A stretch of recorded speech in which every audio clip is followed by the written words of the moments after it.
2017-2020 കാലഘട്ടത്തിലെ BCom student ആണ്. 7 paper supply ഉണ്ട്. Now I am confused what to do. Can you give me career guidance? ഇതാണ് ചോദ്യം.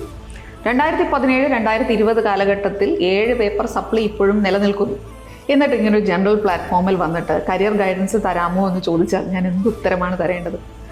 സഹായിക്കണമെന്ന് ആഗ്രഹമില്ലാത്തത് കൊണ്ടല്ല, പക്ഷെ ദയവ് ചെയ്ത് ഇങ്ങനെ ജനറലായിട്ട് ചോദ്യങ്ങൾ എന്നോടൊന്നല്ല ആരോടും ചോദിക്കരുത്.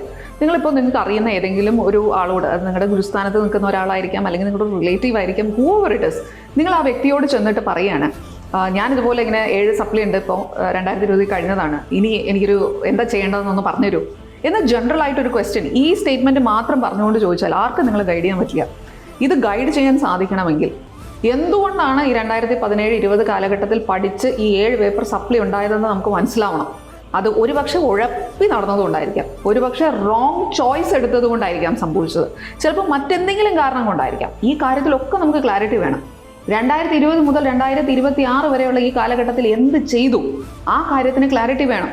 ഇപ്പോൾ റെഗുലറായിട്ടൊരു കോഴ്സിന് പോകാൻ പറ്റുന്ന അവസ്ഥയിലാണോ ഉള്ളത്, എന്താണ് ഇപ്പോഴത്തെ ഫൈനാൻഷ്യൽ അവസ്ഥ, ഇങ്ങനെ ഒരുപാട് കാര്യം നമുക്ക് നോക്കേണ്ടതായിട്ടുണ്ട്. ഇതെല്ലാം നോക്കിയാൽ മാത്രം, പിന്നെ സർവോപരി സബ്ജക്റ്റ് നോളജ് ഇപ്പോൾ ഏത് ലെവലിലാണ് നിൽക്കുന്നത്, എന്തൊരു കോഴ്സിനാ പറ്റുക, എത്ര വർഷം വരെ ഇനി അതിനു വേണ്ടി ചിലവാക്കാൻ സാധിക്കും, ഇങ്ങനെ എന്തോരം കാര്യങ്ങളുണ്ട്.